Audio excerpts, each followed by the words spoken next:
All right. Let's see. It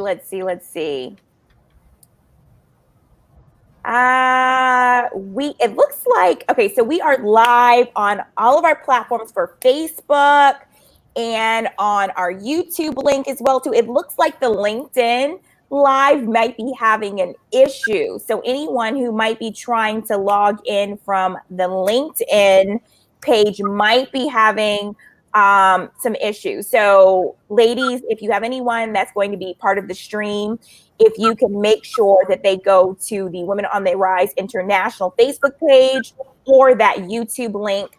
And we also have Kendra, who's helping in the background, and she's going to make sure that she goes to our LinkedIn Women on the Rise International page link that we have, and go ahead and let people know to go ahead and go to that Facebook link. And we'll also try to make sure that we share the links, the live broadcast to that stream. So we apologize for the technical difficulties. That's what we go through right now during COVID-19, right? As everyone is going live, as Miss Allen just shared with us. But welcome everyone. Thank you so much for tuning in this Friday, May 22nd for Play to Win, all about how to certify your woman-owned business. So I am so excited to be here with two phenomenal women who are in Central Florida, who are some really fabulous business women who are here to pour into you today. So if you don't know who I am, my name is Arlene Blake, and I am the founder of the nonprofit 501c3 organization, Women on the Rise International. We are, again, a nonprofit women's empowerment group. And I am also the owner of Just Started LLC, which is an event consulting and marketing company. And I'd also like to go ahead and toot my own horn a little bit and also say that I am one of the Orlando Business Journal's 2020 Women Who Means Business honorees. So I'm very excited to share that as well. But today with me, I have two phenomenal women, and I am going to go ahead and share both of their bios. First, I have Ms. Ritu Jahan. Ms. Jahan is an accomplished business professional with specializations in the finance industry. Her finance and marketing skills are derived from over 15 years of experience in the banking, investments, and insurance sectors. More recently, Ms. Jahan was the director of business development at the RMP Group, where she was responsible for the detailed financial analysis and valuation of acquisition opportunities. The focus of Ms. Jahan's work has been on the growth of minority, women businesses, and disabled veteran supply chain companies. She has also led a special initiative focused on niche social enterprises impacting the Caribbean. Leveraging her unique experience, she aims to lead the way for further development of the MBEs and WBEs in the Central Florida region with the MBDA. Also, I have, and if you want to say hello, Ray, too. Hey, everyone, and thanks, Arlene. It was a long intro, but fairly accurate. Yes. Okay, so now I'm going to go through Miss Nancy Allen's bio. This is an amazing woman as well. Nancy G. Allen is an international speaker, coach, consultant, and expert on women's business issues. For more than 30 years, she has been helping small business owners at all stages of growth. As president and CEO of the Women's Business Enterprise Council of Florida, a regional partner of the Women's Business Enterprise National Council, Nancy manages a team of staff, sponsors, partners, and women business leaders who are dedicated to certifying, connecting, and championing women in business. Nancy has been recognized for her work on behalf of women in business through numerous prestigious awards, including being named as one of South Florida's 100 most accomplished Caribbean Americans by the International Career and Business Alliance, receiving a World Women Leadership Achievement Award from the World Women Leadership Congress, receiving an Association Marketing Award from Women in E-Commerce, and being named an honorary ambassador of Cascais. I'm not sure if I'm saying that correctly, Portugal, by the Ambassadors Club of the Industry Sector of Cascais and the Estoril Coast. Her clients have included UPS, the Urban League, AARP, New York Life, State Farm, the Women of Color Empowerment Institute, and We Connect International. Her speaking, training, and consulting topics include supplier diversity, negotiation skills, leadership, strategic planning, strategic alliances, and elegant transitions. Nancy's personal motto is connections, creativity, and courage in all endeavors. She holds a master's degree from Johns Hopkins School of Advanced International Studies, and Nancy was born in Haiti and raised in South Florida, where she still lives today. She is bilingual in English and French and is fluent in Spanish and Creole. Welcome, Ms. Nancy G. Allen. Thank you. I'm glad to be here. Thanks. Yes. So excited to have both of you ladies here for this amazing conversation.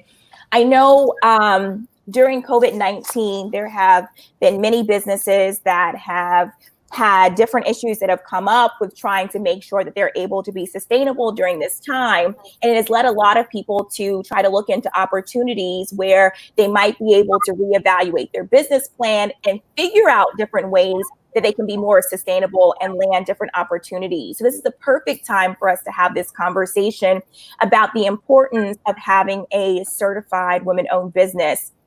So Ray-Tu, I know you have put together some amazing slides to start us off.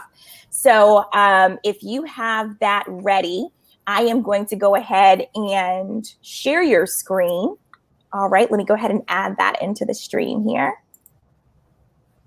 Perfect. All right, take it away, Ray-Tu. All right. Well, good afternoon, everyone. And I always say it's so hard to follow Arlene's lead. She's such a ball of energy. So I'm going to try and keep the pace. I'm going to definitely give you a lot of information today. So just let me know if you need any more information, and we'll be able to share more with you so we can get through everything today. So again, good afternoon, everyone. Arlene's already given us an introduction to speakers, but just to give you an overview of what I'll be covering right now is essentially why to get certified, what at the center, the MBDA Center, we offer assistance with when it comes to certification, as well as we're going to go through, I'm going to cover off the SBA certifications that are available, and later Nancy will get into additional certifications. But really and truly, what I wanted to communicate today are the changes that are coming through the pipeline for women-owned small business certification with the SBA.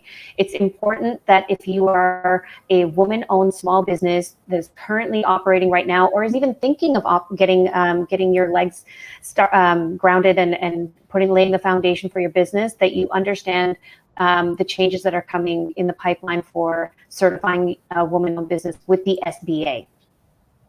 So I'll talk a little bit about the woman-owned small business certification, as well as the economic disadvantage woman-owned small business certification. Arlene already gave me a great introduction. I don't need to go into it anymore, but I will say that if you did go to Rollins College, you're part of my alumni, feel free to reach out to me. And a little bit more about me, I enjoy volunteering and doing yoga. I'm a yoga instructor, so now you know a little bit more about yours truly. So I'm going to jump into it right away and talk about why to get certified.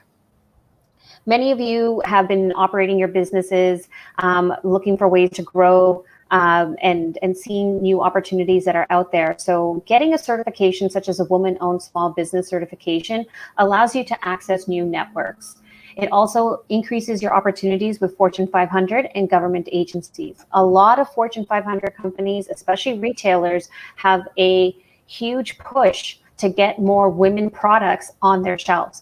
And in this day and age where COVID-19 is happening, the value of that is even so much more important to bring more people back into big box retail. So I know that companies like Walmart also have a very robust e-commerce, and Target as well, but they do like to promote the fact that they have women-owned items available in their inventory for consumers. Especially with government agencies, as you know, have a mandate where they do have a put aside for women-owned, disabled veteran, and minority-owned businesses. So it's important that you also realize that there may be opportunities, whether it's in event planning, whether it's in providing office supplies to to businesses, that there are opportunities also with the government that you could potentially be a part of.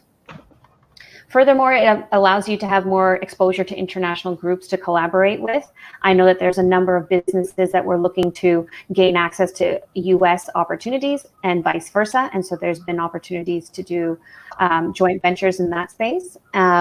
Also, just in regards to resources and support services, as a minority business development agency, if you're a woman-owned certified business, we will definitely be extending our bidding assistance, as well as our additional certification assistance, or you know, if you're trying to find lending from funds available, we can also provide that to you. And first, the best thing I would say that comes out of all this is that you do also get new peers and new mentors out of the programs that are available for certified women-owned businesses and JV opportunities. So what I wanted to first focus on as the director of the MBDA Center is our assistance program. A lot of times you're so busy working in your business, you don't have time to work on your business and get the right certifications and get opportunities to new bids and new contracts. So the MBDA Center's purpose is to assist with the growth of WBEs, MBEs, and DBEs. Our three core services at the center are access to government and Fortune 500 contracts, access to capital, whether it's through the SBA bank and or Exim Bank lending, and the Exim Bank is the export bank, and as well as getting you the right certifications for your business and making sure that you are set up for success. In addition, so in consideration of what we're talking about today, the actual certification assistance program that we have, it's a 5-step process. We assign you a project manager at the center. We go through the checklist with you. We assist with the compilation of the documents that need to be submitted. We review all questions and descriptions of what your business is to make sure it's accurate and reflective. We look up your NAICS codes. We help you get your DUNS number and whatnot to make sure that if those are needed, that you have them. And then we help you submit. So if you do need any assistance with getting any certifications, whether it's with the SBA, whether it's with the Florida State Minority Supplier Development Council, whether it's with WeBank, or any state or local government that requires you to get a certification, we've done it before. We can help walk you through the process and make it easy for you. So please do reach out to us, and our number is at the bottom there. So today, as I mentioned, we're going to be talking about the SBA certifications. And this is just a list here of the 4 major areas that the SBA provides certification in. So if you look at the first one, it is a small disadvantaged business. And essentially, it is an application and you can self-submit or self-certify that you are a small business and that you're experiencing disadvantages, and validate that you are that so that you can get that certification. Then there's the known as the hub zone. So the historically underutilized business zones. So these are areas, and they're very technical, where you have to demonstrate that you have a certain number of people within the population of that geographic area that are underemployed or unemployed and not able to gain access to full-time employment. And if you go to the website, there's a hub zone zip code website that you can go look up, and you can see all the zip codes all across the US, and it will show you where these hub zones are, and your business has to be located there. There are other technical elements to the qualifying for this certification, which we can get to in another day on another discussion, and I can walk you through that one. There's also the 8A certification. The 8A certification is also an economically disadvantaged certification where you have to do an application. So for these two, the hub zone and the 8A, you have to apply. Then there's also the 2 that we're going to get into today are the women-owned small business. But before I get into that one, I'll just jump over to the small disabled veteran, the service disabled veteran small business certification. That is a self-certification, and there's also you can go through the VA as well as the SBA to process your application for that. So what we're going to be talking about today is the women-owned small business, the WOSB or the EDWOSB. So for the longest time, the SBA has allowed women to self-certify. And what that means is that you would essentially sign a document and go through a process where you're applying, but there's no necessarily a validation process. There's no asking for extensive amounts of documents as well as a fee.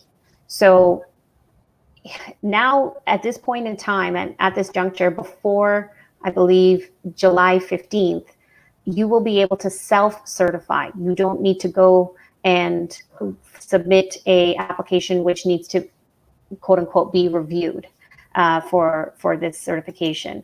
But they will know, as of July 15th, you will need to submit applications. And as of October 2020, they will no longer allow people to self-certify as a woman-owned business. You will need to go through an application process, and you will be either rejected or granted the opportunity to be that, to be a woman-owned small business.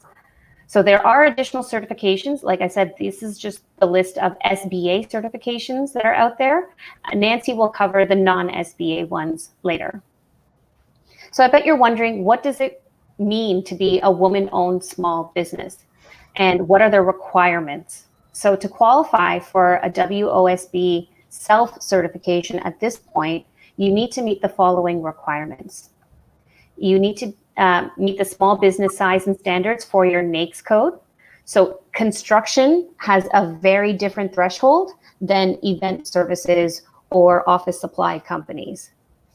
And manufacturing also has very different size standards to be considered small business in comparison to other service-based businesses. So you do need to check online with the NAICS codes what your threshold is. Your business must be small as defined by the Code of Federal Regulations as well. So you do need to check that code as well as the NAICS codes. And you do need to designate your business as a for-profit business in order to qualify for this certification.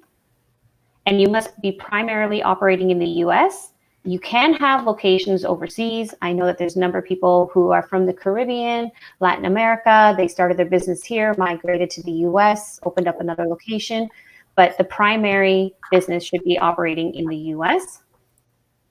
At least 51% must be directly owned by a woman who are citizens. So I know I'm a green card holder. I'm still an immigrant to this country. I wouldn't qualify for this. But you need to have, if you are a green card holder and you are in business and you do want to get a woman-owned business certification, you can maybe partner with someone, set up an entity, and if they are a citizen, they can qualify for this designation. And they would have to be 51% owner. So women must manage day-to-day operations. I know Nancy will definitely speak to this later. WeBank does an excellent job of making sure that the woman who is the owner of the business is actually in day-to-day operations. She must also be making long-term decisions for the business. And they must be holding the highest officer position, so CEO, for sure. A woman must work at the business full-time during normal working hours, and there's no minimum amount of time for the business to be operational. So like I said, if you still haven't established your business and you're thinking about it and you want to fast track and get your business set up and also woman-owned certified by this Small Business Administration, you know, you've got a small window here of about a month. I recommend that you get started. So this is the WOSB, the Women-Owned Small Business Designation. The next one I'm going to talk about is the Economically Disadvantaged Woman-Owned Small Business. So to qualify as an ED WOSB, you must meet the requirements on the previous slide that I just mentioned, as well as the following requirements. Your personal net worth has to be less than $750,000.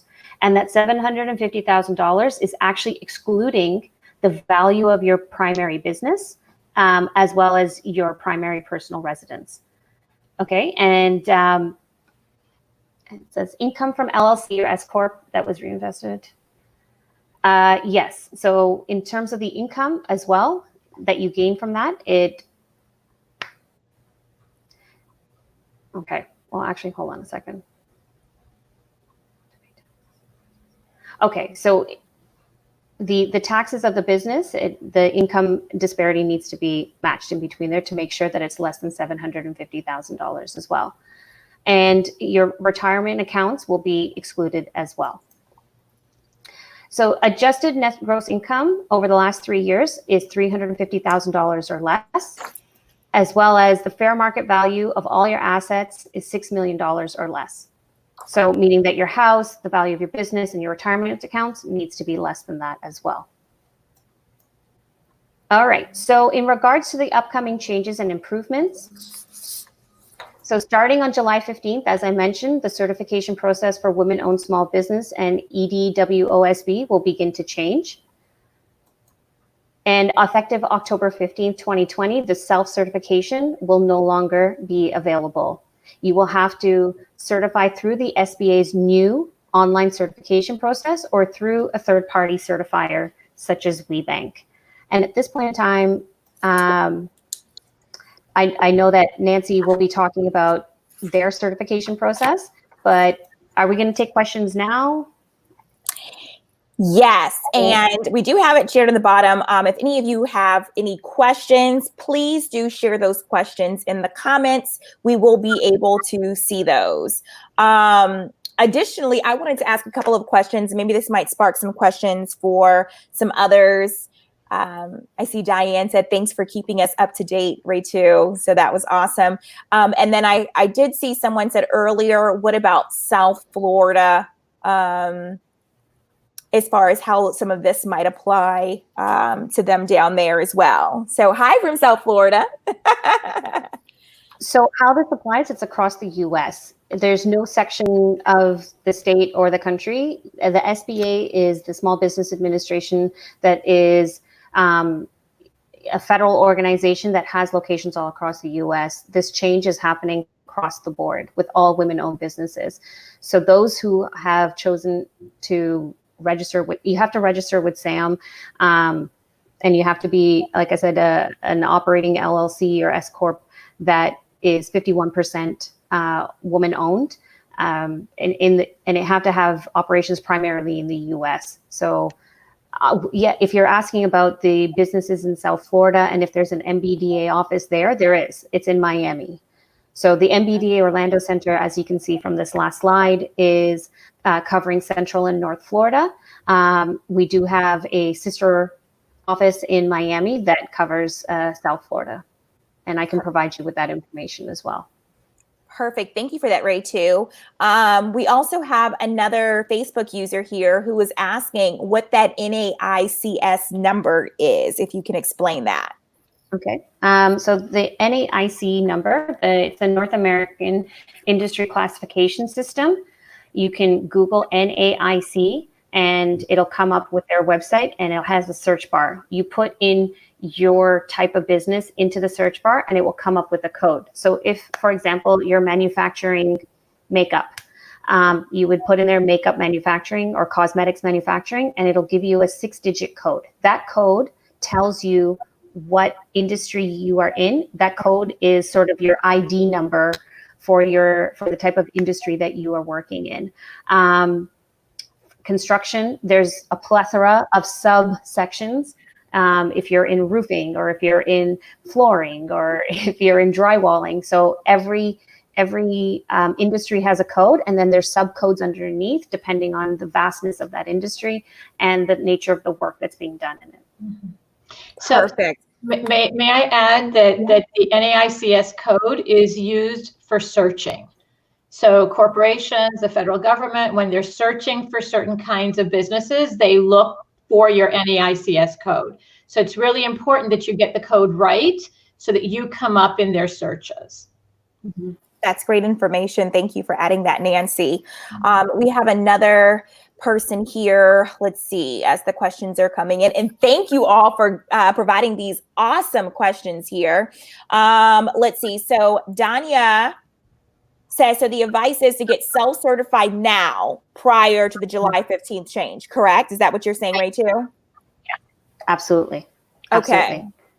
Okay. Another person is asking here from Facebook, does your business have to be started already? Like, can this be a new business that you've created to go and get certified, or does the business need to be in existence for a period of time? So I'm just going to go to my.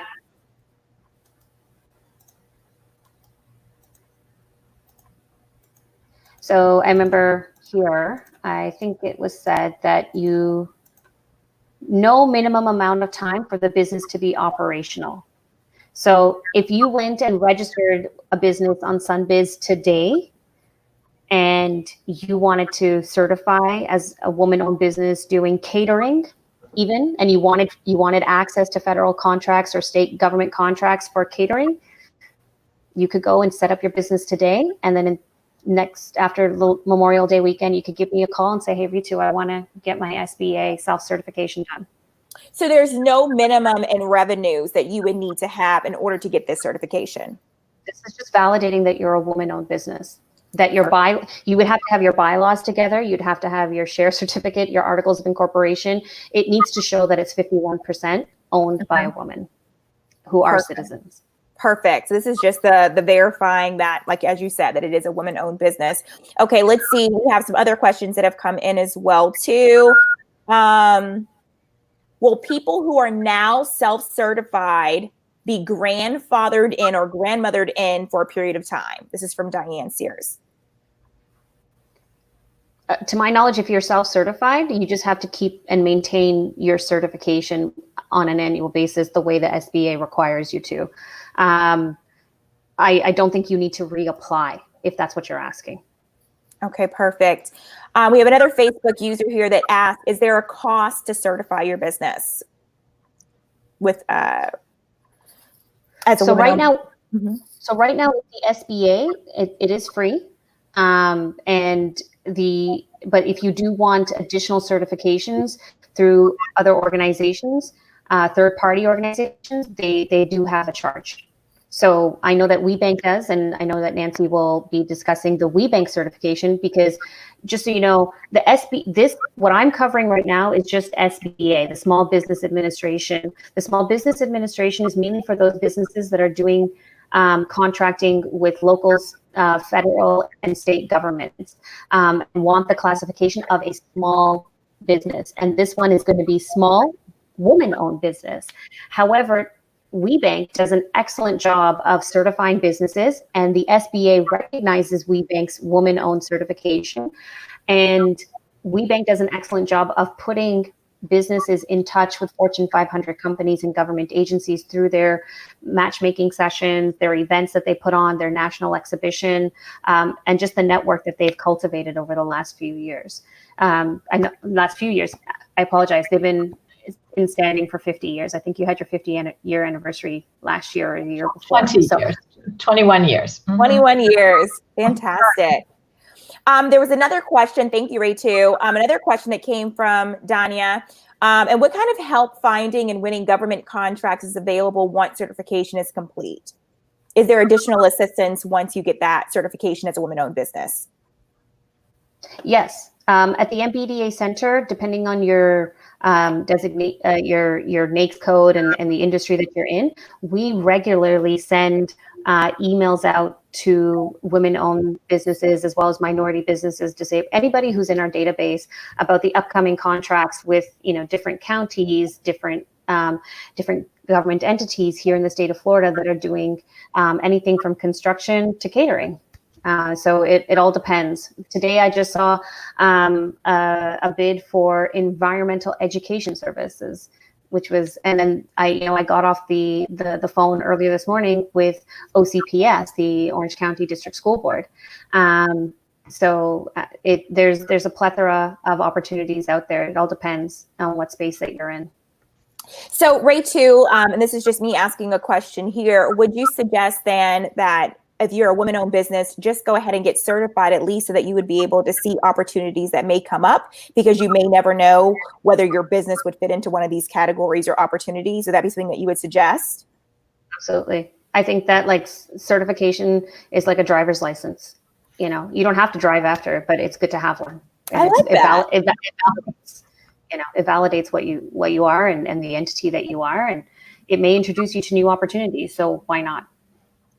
Listen, I know as far as on our Facebook platform for Women on the Rise group and Women on the Rise International, if you all get your certification, please share with the rest of the ladies that you've done so. I think that would inspire more of us to move forward and get that done. So I would like to see everyone getting those certifications.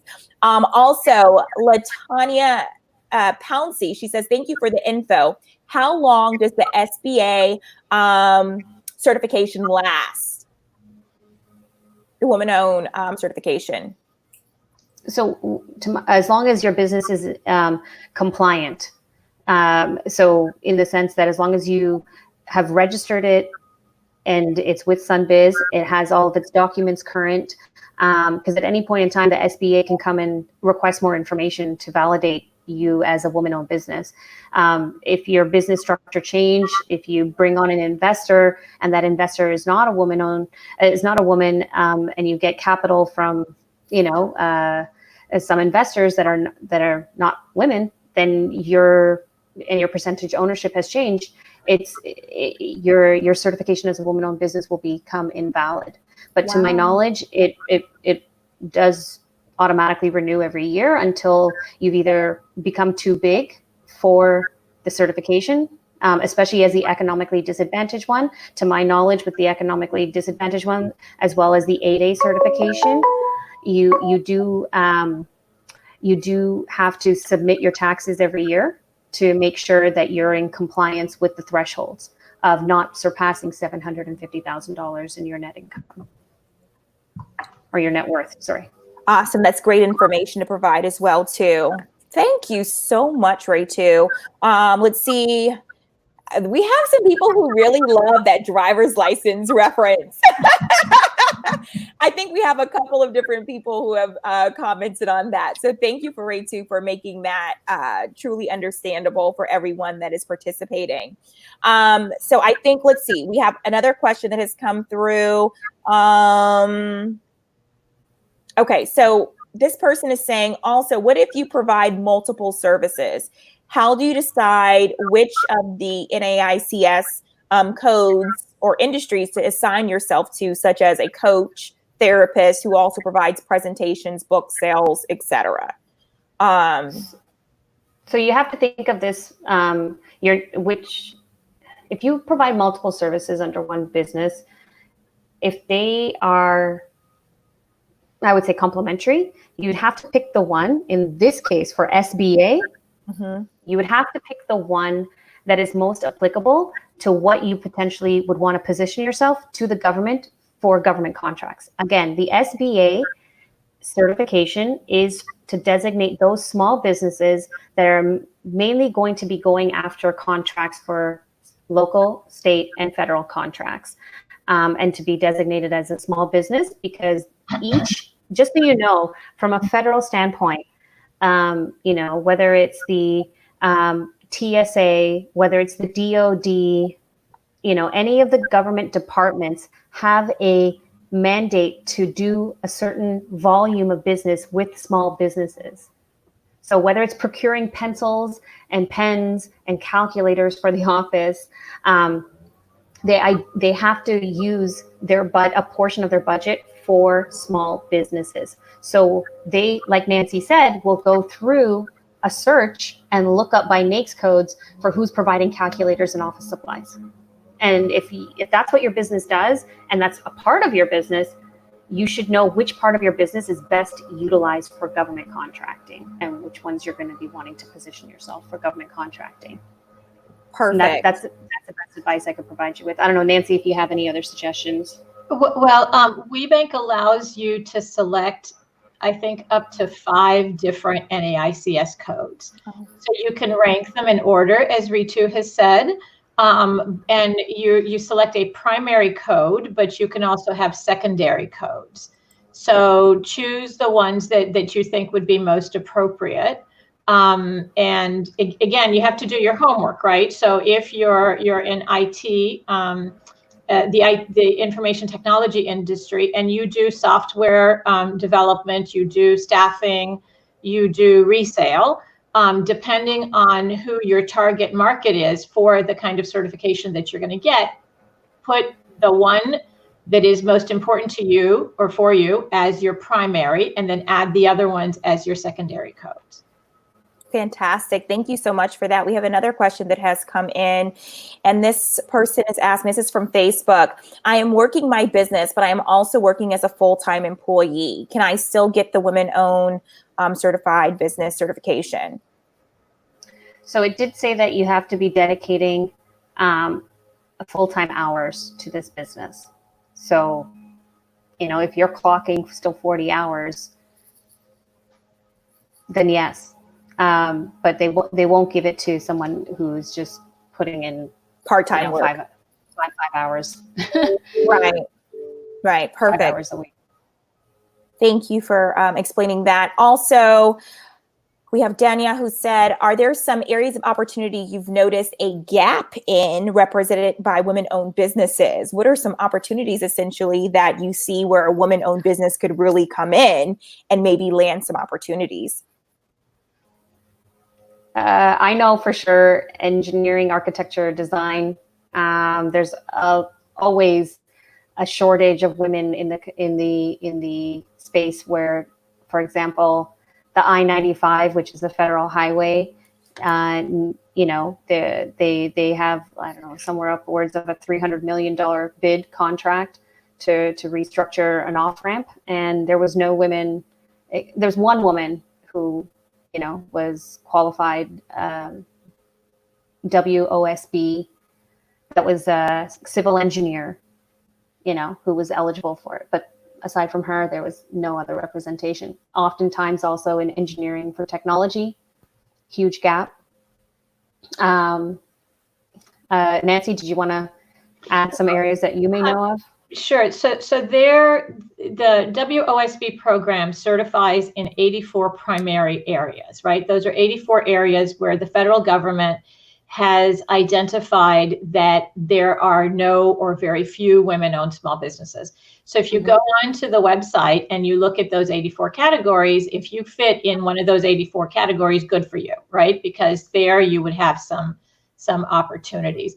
But generally, as Ritu was saying, it has to do with areas where traditionally there aren't that many women in construction. Now that's changing over the past 7, 8 years, but traditionally there were not many women in construction, in engineering, in logistics. So if you have those kinds of companies, then you might have a bit of an advantage, but you really have to do your research. The other thing to consider is don't just go into a business because there aren't many women-owned businesses there. You still have to go through and prove that you're capable of running this business, right? So it's not just a matter of, there aren't enough women in construction, I'm going to open up a construction company. Well, it's a bit more complicated than that. Okay, perfect. Thank you for that, Nancy. We also have Rose Legist here who is saying, are you referring to a minority business enterprise, Ritu? So we do at the center service minority business enterprises. We are the Minority Business Development Agency, but today's focus is to give the women and women minority businesses an understanding of what changes are happening with the SBA self-certification. And I think that answers this other question here too from another Facebook user that was asking, is the minority-owned small business not part of the certification through the SBA? It is, but of course today that we're focusing on women certified owned businesses, correct? And just to clarify, the SBA doesn't have a minority certification. They don't.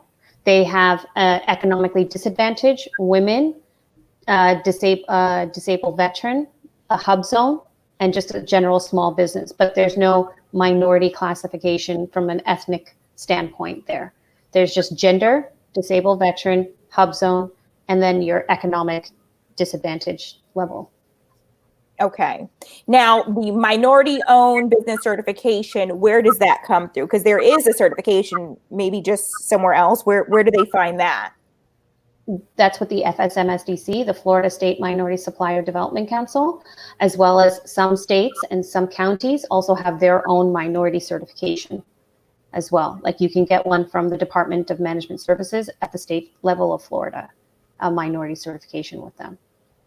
Perfect. Thank you so much for that clarification. And we can help with all those at the center. And you can help with all those. Fantastic. Thank you, Rachel. So now we're knowing all of the resources that are available. Yes. You're going to have some new clients, some new people coming in, Rachel. Yes. Let's see. We also have another question from Danya, and this is a good point too, based off of what I think Nancy was saying. But does the woman have to be the subject matter expert, or is a visionary and decision-making role as CEO allowable? Basically, does she have to be the architect to run the architecture firm? Yes.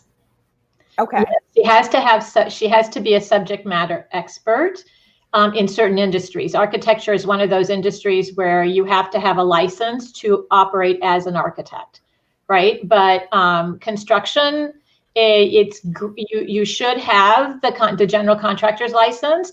But if you can prove that you hire the general contractor and that you can fire the general contractor, then you could qualify to be certified. So it depends on the business type and the industry, because we follow the norms, the regular norms, right? So you can't be a doctor if you're not licensed as a doctor. So you couldn't own a medical facility and get certified if you're not a licensed doctor.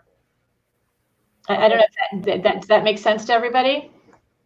It does. It does. And there might be some scenarios that we'll discuss as we move forward where it might be slightly different, but I don't want to hold us back any longer. I want to make sure that we're able to get into Nancy's presentation as well, too, as I know there's going to be some questions after that many of you all will have. So without further ado, I would love to go ahead and to jump into your slide. So Nancy, of course, remember, you're going to navigate this and let me know when I need to click to the next slide, right? Okay.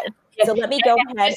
To do a time check, how much time for these slides? So we're running until 1:30. So it's 12:42 right now. So I definitely want to leave at least 10 to 15 minutes for questions and answers. Okay. So let me go ahead and get back to our share screen here. Okay.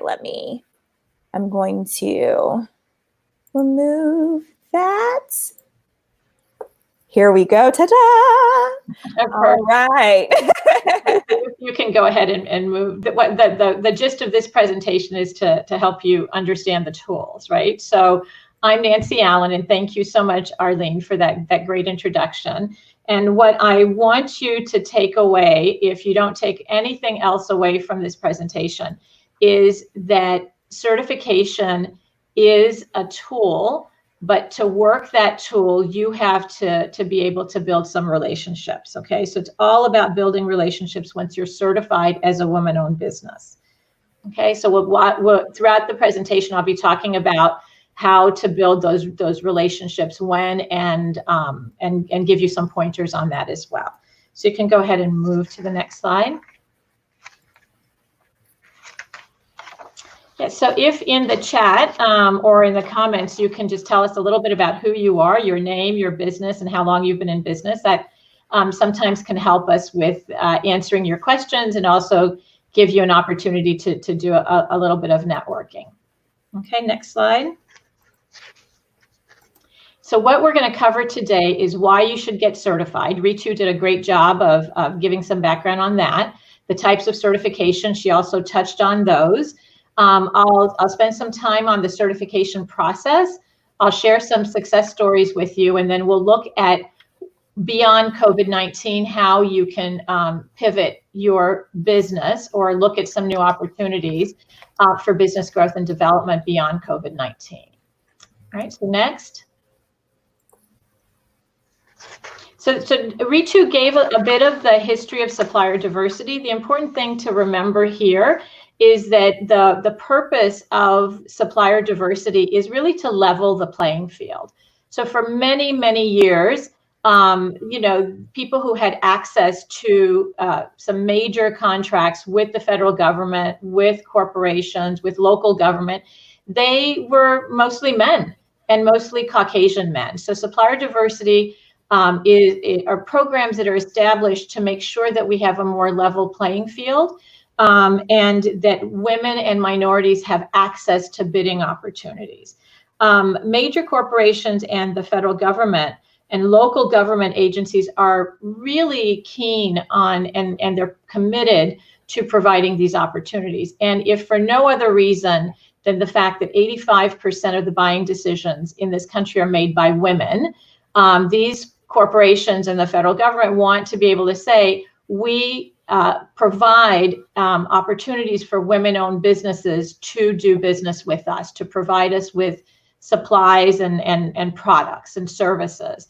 And women, as you all probably know, we're very loyal customers. So if we know that Office Depot, 35% of the products that are in an Office Depot store are manufactured by women, we're more likely to go to those kinds of stores. So certification and supplier diversity can go hand in hand with promoting access and equal opportunity. So next. So we touched on the different types of certification. So the minority certification is primarily ethnic minority certification. The woman-owned certification, the one that I'm going to be focusing the majority of my presentation on, it's really a gender-based certification. So it proves that a woman or a group of women own, operate, manage, and independently control 51% or more of their company. LGBT is lesbian, gay, bisexual, transgender certification. There's the small business enterprise certification, the service disabled, veteran certification, and then the 8A certification. Next. So what's in it for you? First off, we want to say, and we want to encourage you, if you qualify for more than one of these certifications, by all means, get certified in different categories. So if you are a woman, you are service disabled, and you are an ethnic minority, you qualify for 3 different certifications. You should go ahead and get the 3 different certifications, because as corporations and the federal government are looking at reporting on supplier diversity, they're able to, check off different boxes. And it also allows you many different opportunities to bid on contracts. And what's really in it for you once you get certified, it's all about access, leverage, and opportunities. So if you go to the next slide, please. So access. We talked about the fact that corporations are looking to do business with women-owned companies. Your local government and the federal government, Ritu talked about that, is also looking to do business with women-owned companies. And the access happens after you get certified. So we're going to talk in a bit about the certification process.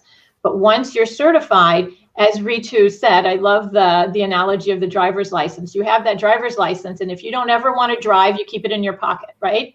Certification is the same thing. If you want the access, you go through the process of getting certified. If you don't actually use the certification, it looks really pretty on your wall, but you're not going to grow your business. All right, next. Leverage. So you can use certification as a woman-owned business to leverage opportunities. You can leverage your status as a woman-owned business to help major corporations or major prime businesses that need the extra points to get the contract with the federal government. And in order to get those extra points, they have to prove that they promote supplier diversity. So many of our members, women-owned businesses, will partner with a prime company that's bidding on a very large contract, and they fulfill the supplier diversity requirement. Okay, so next, opportunities. So once you're certified, it's all about relationship building. We provide opportunities for you to meet with vendors through programs called the Vendor Open House. And that's where a company like Moffitt Cancer Center, for example, in Central Florida, they do 2 vendor open houses a year. So they have their prime contractors, their prime vendors, come to Moffitt Cancer Center and women business owners can go and meet and greet those prime vendors. And it's an opportunity to find out what's available, what opportunities there are, and also a way for you to build a relationship with somebody who has an existing contract with Moffitt Cancer Center or the corporation. And you, again, the leveraging opportunity is what comes into play here. The third thing that you can use is to attend procurement roundtables. So those are where we have representatives from corporations or the federal government sitting at roundtables of 8 to 10, maybe now with, you know, our new reality, maybe they'll be sitting at roundtables of 2 or 3. But in any case, the representative, the corporate or the government agency representative is at the table. They give a short presentation, 1 or 2 minutes, on what types of things that they are bidding on, or where there are opportunities to bid. And then we go around the table, and every person there has 90 seconds to pitch your name, your product, and what service or service you can provide to that representative. It's a great way to network because you get to hear who else is around the table, and many times you can collaborate, work together, join forces to work on a contract. The fourth opportunity is matchmaker meetings. Now, the matchmaker meetings are a bit different because the procurement roundtable, you decide that you want to go sit at the Office Depot table or at the Target table or at the USF table. The matchmaker meetings, they actually select you.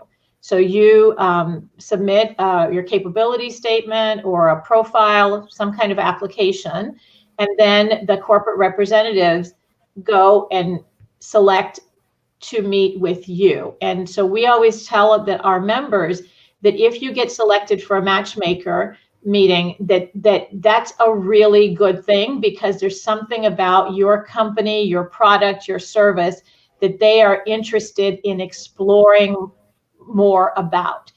So again, it's 15 minutes long, so it's not, you know, a whole lot of time, but it is a good amount of time for you to establish a relationship with the person and the company who selected you. So those are really the opportunities: relationship building, look for the vendor open houses, participate in the procurement roundtables, and try to get in on those matchmaker meetings. All right, so next. So the process for application. So everything is digitized now, right? So there's an online application, and then we're going to ask you for some supporting documents, and we do a site visit. So if you go to the next slide, please, I'll highlight some of the things on the online application.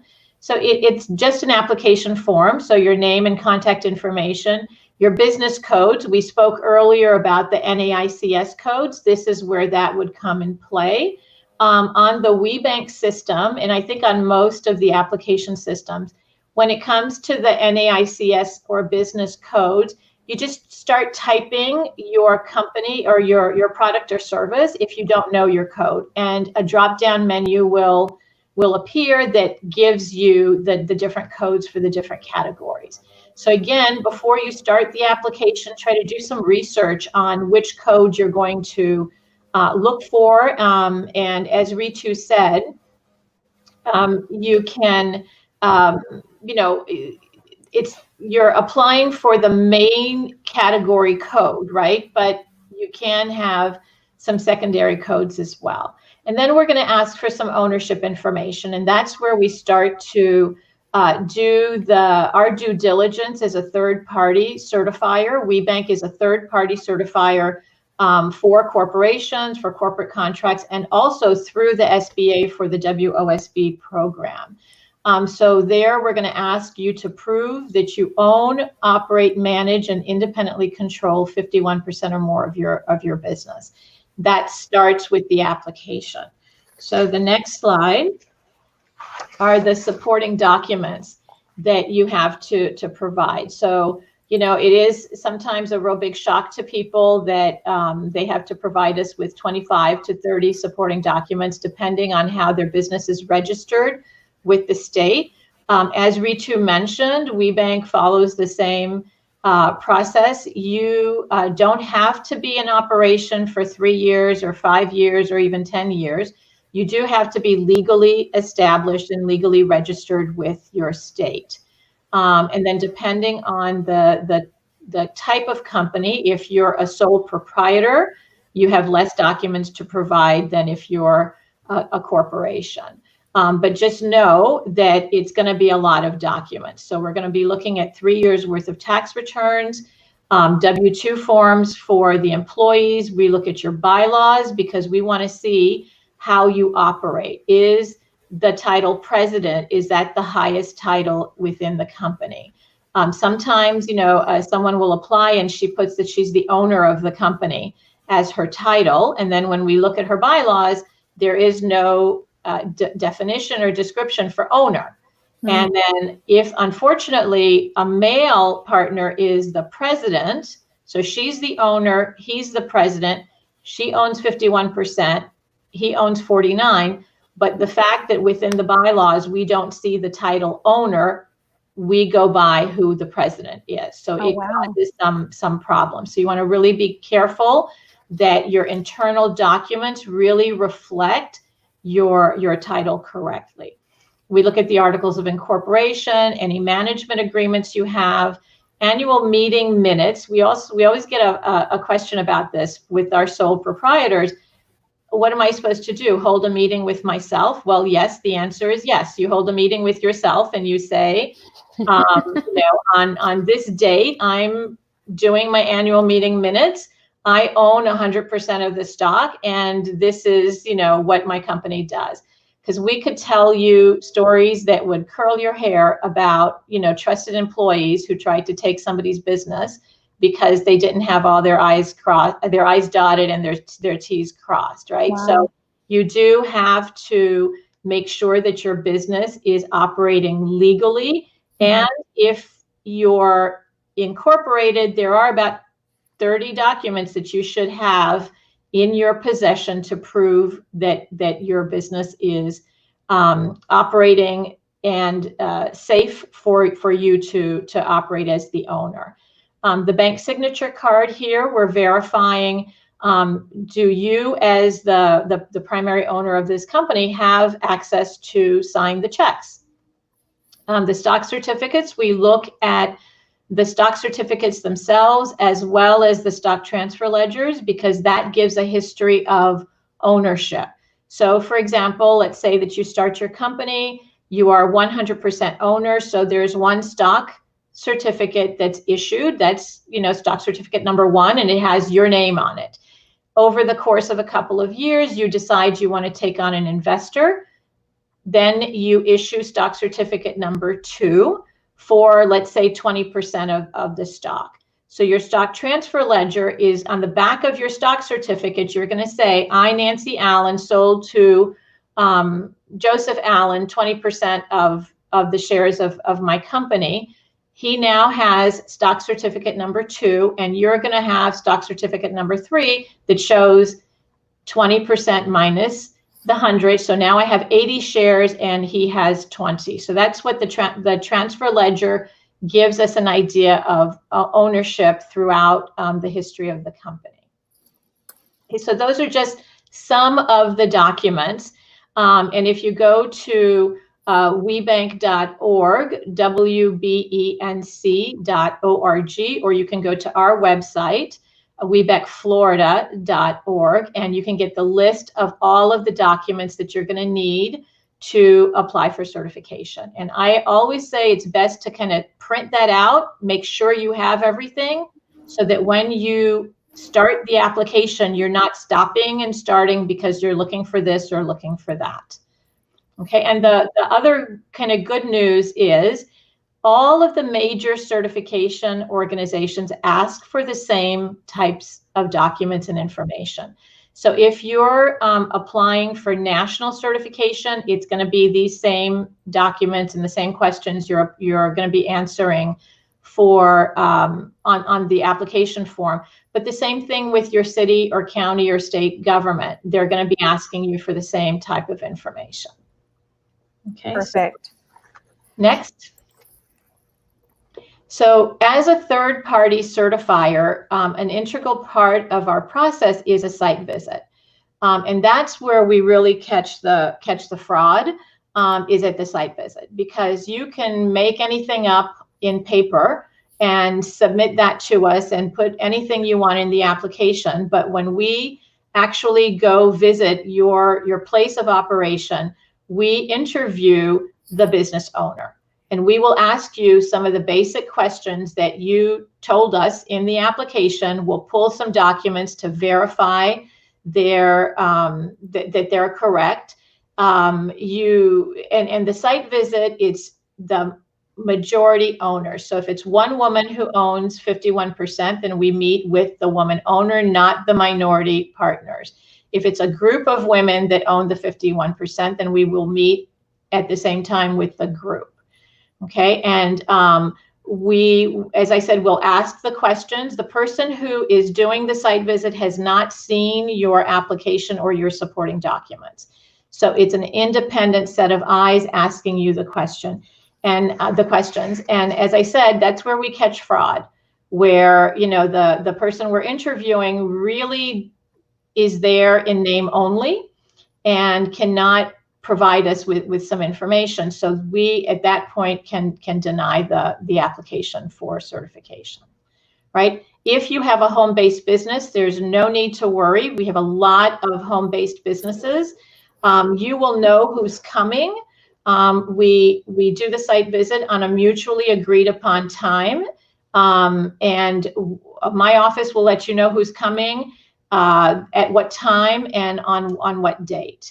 And what we expect to see is that you have a dedicated workspace, and that you have the documents that we're going to pull. Like, we might ask you to see your bank signature card. We might ask you to see a couple of checks that you've signed, or your bylaws. Again, we're verifying that what you have informed us is correct. Okay. Nancy, a quick question. I know we mentioned sole proprietors earlier. Have you seen an issue where a person might not have had an actual business account? Maybe they were still using more of a personal bank account, and has that been an issue? It can become an issue. So I would really suggest, if you're a sole proprietor, that you have a business account in the name of your business, because that is something that we would expect. And actually, it's a good idea to separate that from your own personal finances. Good information. Next slide, please. So certification is valid for 1 year, right? And the first time you submit your application, we've got, you know, all of those documents. And then after the first year, you renew your certification by submitting an application, filling out an application. It's a shorter application than the original one. And what you're going to do is update your financial information and let us know whether or not there are any changes. So if there have been changes, for example, in the example I gave earlier, you owned 100%, you sold 20% of your stock, you would inform us of that, and you would submit to us the new stock transfer ledger as well as the new stock certificates. But your certification is valid so long as you own 51% or more of the company. So you could have started at 100 and work your way down to, you know, 51-49 split. You would still be eligible for certification. There is a cost to the application for certification, and it depends on your revenue. So it's on a sliding scale. It starts at $350 and it goes up to $1,250. That information is on the WeBank website, as well as on our website as well. Okay, so next slide. I just want to share some success stories, because we always get asked the question, you know, is certification right for me? And I will always say certification is right for you because it's a great tool, right? And the WeBank certification is a national certification. So if you're not quite ready to do business with Fortune 500 companies or the US federal government, you don't really need the WeBank certification yet. Start with a local county or city or state certification, right? And you can do robust business at your county and city level. A lot of the procurement officers at the county and city level, and the procurement officer is the person who is actually buying the products that you sell, the products and services that you sell. They have something called purchase cards or P cards, P standing for purchase. And sometimes they have limits of $15,000 to $25,000. So you can build a relationship with the procurement officer at, your local city agency. And if there are opportunities for you to bid on contracts, those are generally no bid contracts, and they pay you right there with that credit card. So it's a really great way to get your foot in the door so that you can then access even larger opportunities that would be a competitive bid. Those tend to be much larger opportunities. So some success stories. We have a company that she's an event planner, and she has a niche. She does planning of meetings for the military. And she works very closely with her local Air Force base. And believe it or not, the Air Force base does a lot of events. And so she has probably 10, 15, 20 contracts a year doing event planning for that local Air Force base. Another success story is one of our members was given the contract to do cups and straws for the Super Bowl. And the Super Bowl in Tampa, I think, is in 2021. It's too late now to apply, but there are tons of opportunities through the Super Bowl to provide products and services. So this particular company, she's a sustainable company, and her products are made not out of paper, but out of different, and not paper, not plastic, but sugarcane bagasse, and she got a really nice contract. Another company does roof repair for banks. And you would think that that's a pretty niche market, but it's a pretty lucrative niche market, right? There are tons of banks around the country, and they all have to have their roofs maintained and repaired. So this is an example of a construction company that has a niche, which is roof repair. The other great thing about joining a network like WeBank is that we do pitch competitions all over the country and nationally. And those pitch competitions can really set you apart. Because they give you some money, so there's some monetary benefit. But one of our members who won a pitch competition with Pepsi 2 years ago, it was sponsored by Pepsi. She produces something that Pepsi does not buy, right? But Pepsi is a big sponsor of WeBank, and they had a $20,000 prize for the best pitch. And Dr. Jackie Darna won the pitch competition. She won $20,000. Wow. But she says as much as the $20,000 was great to have, what was even better was the 1 year of mentorship as a result of being selected as the winning pitch.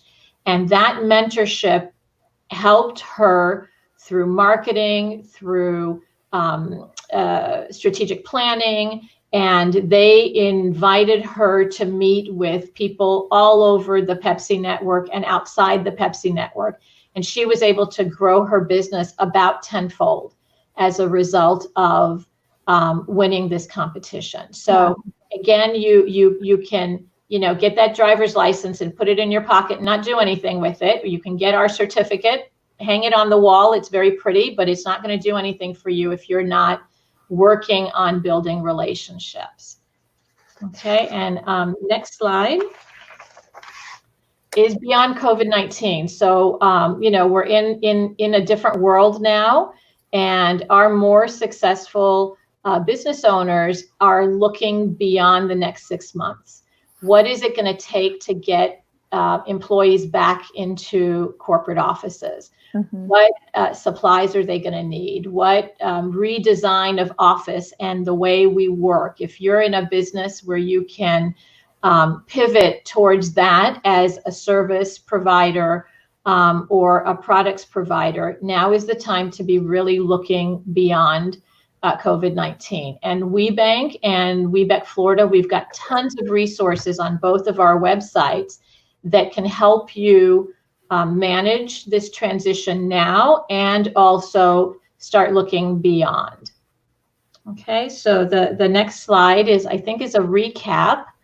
So we talked about why you should get certified. We talked about the different types of certification, the certification process. I gave you some success stories, and then we talked about beyond COVID-19.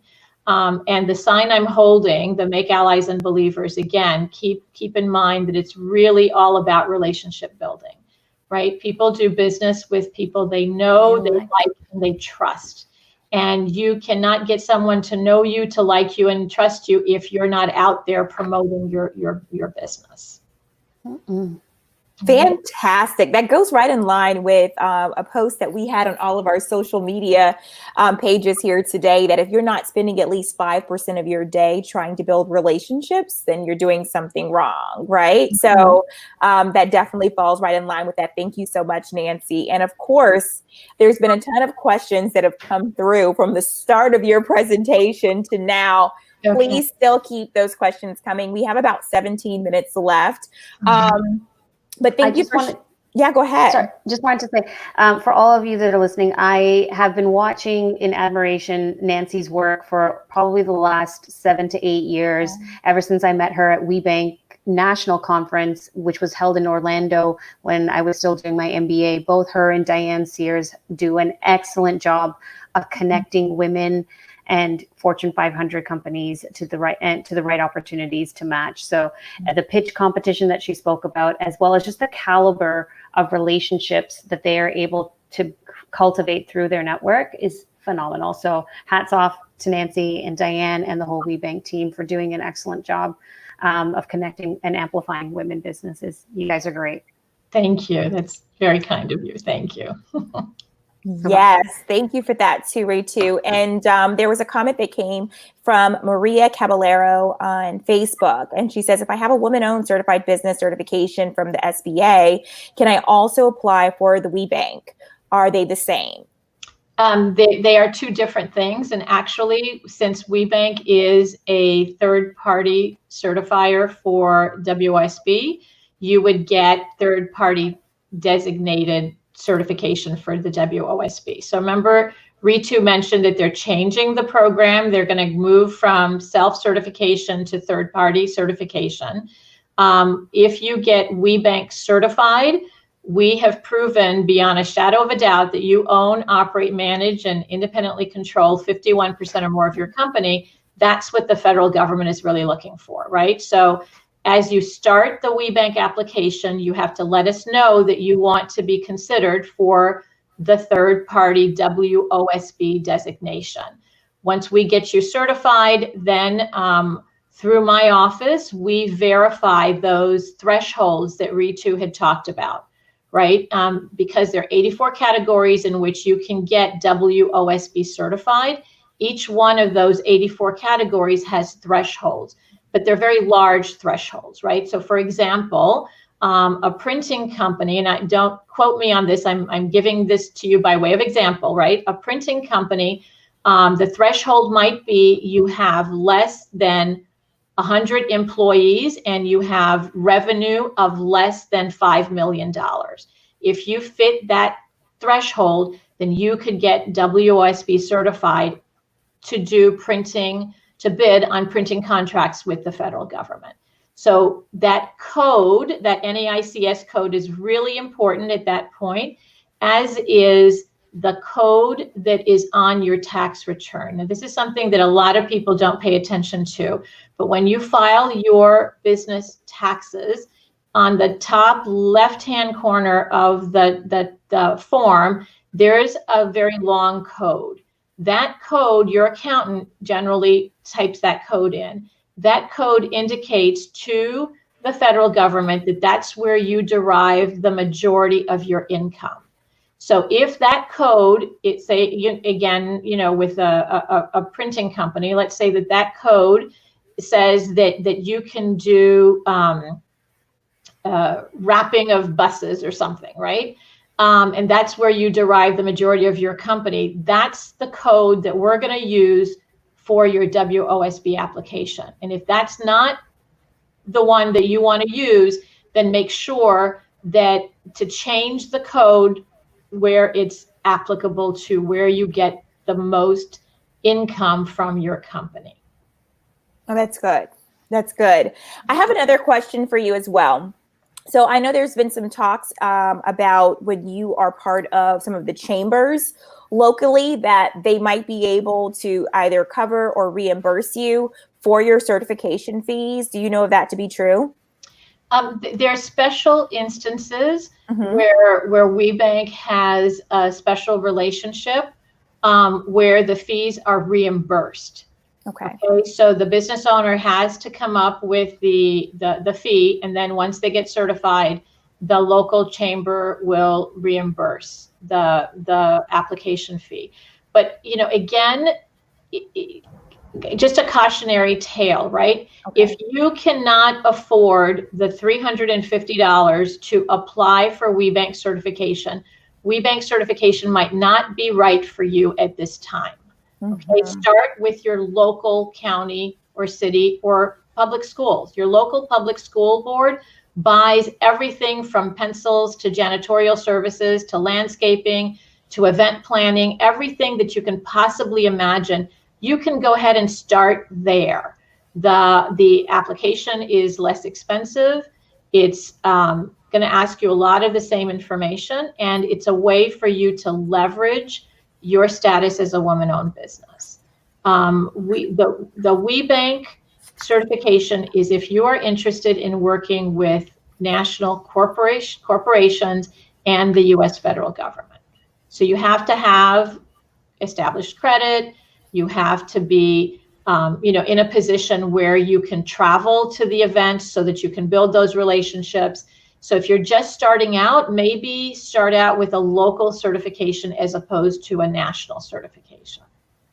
Great information. And I know one of our members, Regina Buckley, actually works with a lot of people on helping them to establish their business credit. So that's a good place to start if you're looking to do that as well. Now, I know you mentioned that you needed to have about 3 years of tax returns, I believe is what you said. So yeah. I would assume then that means that you need to have been in business for at least 3 years, correct? No, it doesn't. No. Okay. So the way we work it is we do a combination of business returns and personal returns. So let's say that you started your company 2 years ago. One of your tax returns would be your most recent return, your business return, and then 2 years worth of personal returns. So you do not have to be in business any amount of time, because if you don't have any business returns, we will look at 3 years worth of personal returns. Oh, great information. And then also you mentioned about local level opportunities. How can individuals find out more information if they wanted to start there? They should you just go to your local county government, type in the name. For example, in Miami-Dade County, you would type in miamidadecounty.gov/supplier diversity. Supplier diversity. Okay. Go to the supplier diversity pages and you can register as a diverse vendor right there at the county or at the school board or even through the DOT, right? The Department of Transportation. So that's where you have to register on the site, and you can have 100 different certifications. You can be certified with Miami-Dade County, with the City of Miami, with Miami-Dade County Public Schools. You can be certified with the South Florida Water Management District. The WeBank certification is for national certification. and it's regionally based in the sense that depending on what state you're in, there's a different regional partner organization. So in Florida, if you are based in Florida and you want to get WeBank certified, you come through my office. If you're in Georgia, my counterpart in Georgia does the certification processing of applications and all of the programming. Because our goal is to get you certified, but our bigger goal is that you recertify, right? Because we don't want you to go through this whole process, give us everything but your firstborn child, the important document, and then not do anything with it, right? So we're very proud at my office that our recertification rate is 86%. So 86% of the people who get certified with us recertify on an annual basis. And 86% of those people are not getting corporate contracts. They are recertifying with us because of the programming that we do, because of the networking, the opportunities, the relationship building that we help with. Okay, but if you're not there yet, start locally, because there's lots and lots of opportunities for you as a woman business owner with your local county government, your local city government.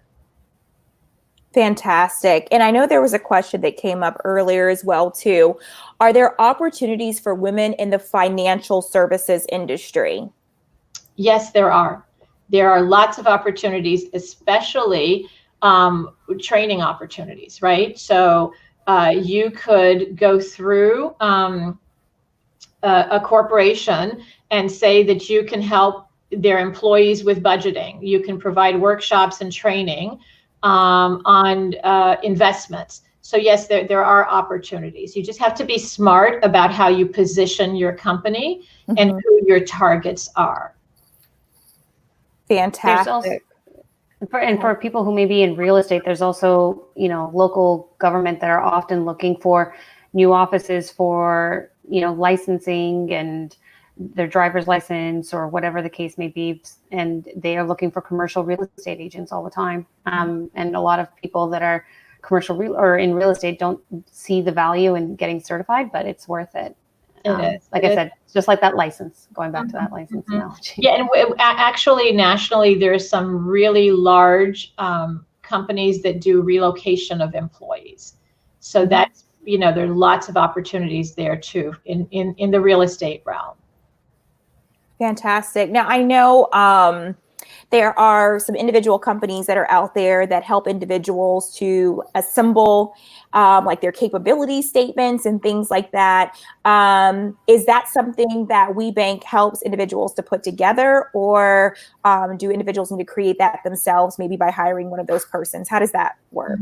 So there is a certified woman business enterprise. I think she's based in Nevada, called Certify My Company.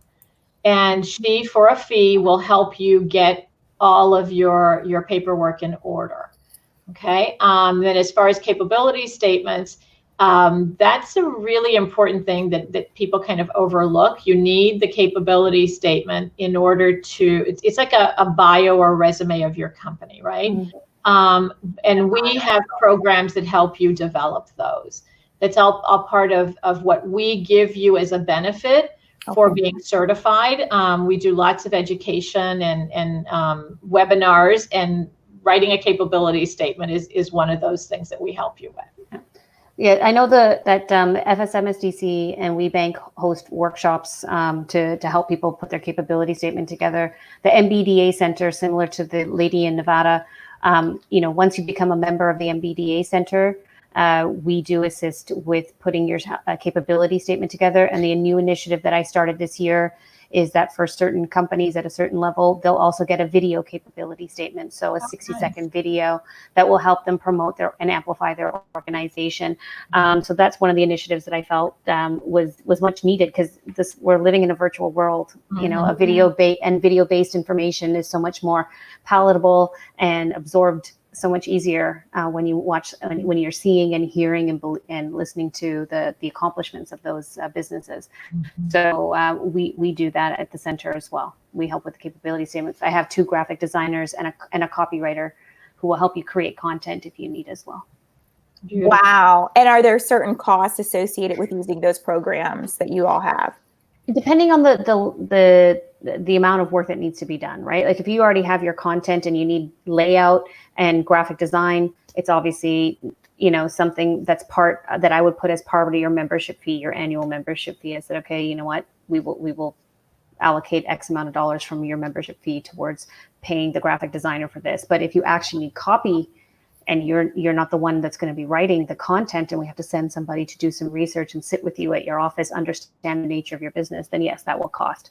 That will be a fee-based service. Okay, perfect. Great information. And I know there was another question that came about as well too. For Fortune 500 companies, how far in advance are they posting or sharing opportunities? It depends. Sometimes we get an opportunity and the deadline is 2 weeks from now. Other times we get an opportunity that's 6 months from now. So Okay. the key is really to do some research to target who you want to do business with. And you can get a lot of information on a corporate website. Look especially at their annual report. Mm-hmm. Sign up for their media as a media person on their media link. Mm-hmm. That way, whenever there's something important that they want the public to know, you'll get that information and you can position yourself really well as a solutions provider. And that's what the corporates tell us that they're most interested in. They don't want you at these, opportunities that we have. They don't want you to come up to them and say, what do you need? I can provide it. Just tell me what you need. They don't want that. They want you to go up to them and say, I've done some research on your company and I know that your focus is this, this, and that. My company can help you achieve your goals. And how you're going to find that information out is by doing the research on their website. Go onto their LinkedIn pages, join their LinkedIn pages, comment on their posts. And the more you get recognized, and I always tell people, you don't have to write a dissertation. If Office Depot or IBM or UPS posts something, you don't have to say more than, wow, what a great article. Here's the 3 things I got out of it. And you just type in 3 things that you got out of reading that article. The more consistently you do that, the more they start to recognize you know who they are and you are interested in them as a company. And if you share that information, that also helps. So building a relationship, it's like wooing someone, right? You're going to meet somebody. You're not going to get married tomorrow. You're going to get to know them. You're going to get to have them like you. So the way a corporation will like and appreciate you is for you to be a solutions provider. And being a solutions provider means more than this is what my company can do, right? Be honest. I can't do this, but I've got a really great contact over here. And let me introduce you to this other company. That's being a resource and a solutions provider. Right. That's also a great way to share about building relationships and what that looks like and how to make that happen. And if someone is looking to develop relationships with certain companies or finding that right contact person too, what would you suggest as far as networking goes and getting out there and going to certain events, if possible, to meet individuals that they might be able to grow that connection with? Like, what does that look like?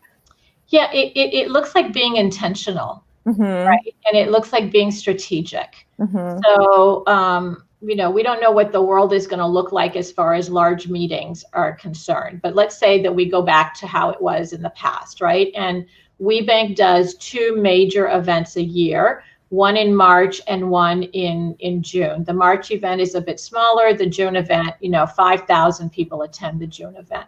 So as you're building a relationship, you're not going to get to meet 5,000 people, right? But if before the event, you decide that, my 4 targets are UPS, IBM, Johnson & Johnson, and Office Depot, then strategically, and the WeBank does a really great way, a really great job of, through their website, organizing the event for you. So from the WeBank website, and it's not only WeBank, all large events do this. you can go into the website and see who's going to be there. And if they have an exhibit hall, you can see the layout of the exhibit hall. So you can see, okay, the Office Depot booth is over here. The UPS booth is over here. I'm going to spend some time here and here, and I'm going to introduce myself, right? And I'm going to introduce myself strategically. If you can sponsor a portion of the event, that gives you access to VIP events within the event, where you are then rubbing elbows with the big sponsors, right? Again, it sets you apart. So it has to do with marketing, it has to do with relationship building, and it especially has to do with being intentional. Right? There's nothing, no one's going to be impressed by the fact that you started out with 100 business cards and you ended up with one. Okay? No one, you can't just go out and pass out your business cards. You really have to be intentional about networking. The good news is women are really great networkers, right? We are really good at connections. We're really good at saying, have you met so-and-so? And again, remember, that's all part of building your brand and your resourcefulness. Is, you know, Ritu is the go-to person when it comes to networking. She can introduce you to this person and that person and that person, right? So that's why she's so successful. And so many of us have those networks. And if we look beyond the immediate, right, to looking beyond you know, what's next and how we can help, that's what makes a successful business, a successful leader, a successful business owner. And just to add to what Nancy, what I did, because in my previous role, I was in business development for a company that did supply chain acquisition. So I would go and I would promote all of the companies that we owned to supplier diversity executives. One of the key things I did is I used LinkedIn. I started searching supplier diversity executive Pfizer, supplier diversity executive UPS, supplier diversity executive, you know, at whatever company I wanted to meet. And another great resource is the Institute for Supply Chain Management, ISM. If you are looking to do business with the Fortune 500 government agencies, you're looking to be a supplier to a larger organization, the ISM is a great way to sort of get into the know of what they're thinking about, what they're talking about, what the trends are happening in their industry. Like when blockchain came out, it was the big rave, you know, about what is going to happen to supply chain due to technology like blockchain. And knowing that you might be a provider of packaging or some a product that goes into their supply chain, you need to know what technology that they're thinking of, you know, in the future. And so just being abreast of what is changing in the supply chain, supplier diversity world is very important. So you know how to have those conversations and you can see the tide before it comes of what's happening in your industry. The other thing that I would say is that just remember, a lot of Fortune 500 companies and government agencies already have somebody supplying them. We're at a place right now where there's a lot of baby boomers retiring from their businesses and don't know if they're going to continue doing business with the government, Fortune 500 companies or whatnot. They're looking to either sell their business or just close shop and retire on what they've saved. Especially during this COVID situation, I've heard a number of businesses saying, you know what, I think I'm just going to throw in the towel. There's opportunities that are out there, but you need to find who can either grandfather you in, mentor you. And it's organizations like WeBank, it's organizations like FSMSDC that have cultivated these relationships for so long that if you are coming in with new ideas that are already servicing an industry that is being procured for, you could easily be introduced if you put yourself out there to the right businesses that can grandfather you into these opportunities because of this shift that's happening with the age demographic and the needs of all the Fortune 500 and government agencies. Mm-hmm, mm-hmm. Yeah, and one more thing too related to that is within the WeBank network, there are all kinds of businesses, all sizes and levels of experience. And the other really great thing about women and women business owners is we like to help other women because we've been there, we did that, and here's how we were able to maneuver through whatever obstacle that we had. So being in that network, even if you get certified and you join WeBank, intentionally with the idea is I'm going to learn from these more experienced women, and I'm going to build relationships with them so they can introduce me to the corporations that I might be able to do business with. That's worth its weight in gold. Yes. Okay, so consider that what you're getting is a certificate, yes, but you're also getting mentoring opportunities, your executive training, you're getting, a sisterhood, a network of women business owners who've been there, done that, and who might be able to hold your hand so that you don't have to face the same obstacles because they've got some workarounds and they're interested in helping you grow. Fantastic. Ladies, this has been absolutely amazing. Just from the comments that I've seen come through, everyone has really been thoroughly enjoying all the information, the nuggets that have been shared. And I think have an action plan now as to how to move forward. I know some people have asked in the comments as well if there is going to be a replay. Absolutely. So after the live ends, there will be an opportunity for you to go back and you will see the video where you can just go ahead and replay that. If you're in need of taking any screenshots, definitely go ahead and do that so that you can have some of the notes from the slides that were shared as well. Is there any last words, Nancy or Ritu, that you would like to share before we go ahead and close out? I know we've run a few minutes over, but I would definitely love for you all to share any closing words that you may have with our audience. Well, I'd like to share that if there's anybody who's kind of on the fence and not knowing should she start a business or not start a business, or should she get certified or not certified, I say jump in intentionally with your eyes wide open. It's always a good idea to be a business owner. You don't have to quit your job and go into business. You can, while you are working for someone else, develop your business. As you work for someone else, you've got one client, your boss. As a business owner, you have the opportunity to have many different clients. So your actual job security might be a bit greater because you're driving that ship as the business owner. And we are here to help. You don't have to do it alone. We're here to help. So I encourage you, if you have a dream of business ownership, go for it. And wish you every success. To add to Nancy, absolutely.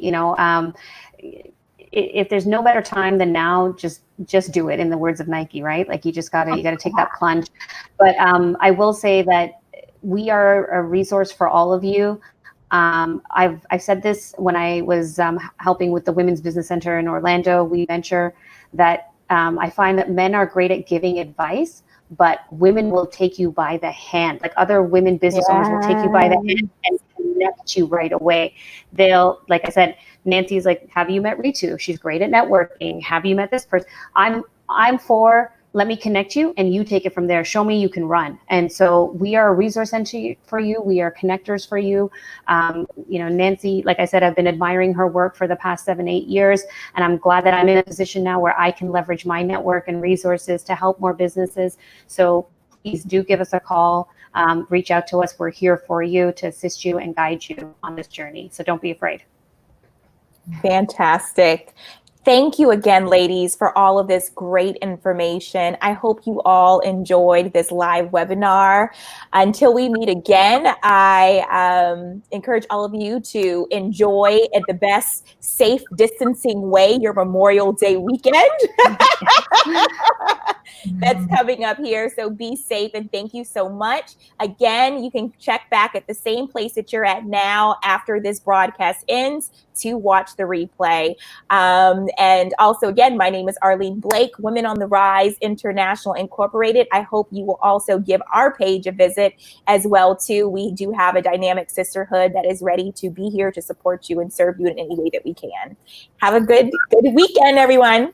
Take care. Bye-bye.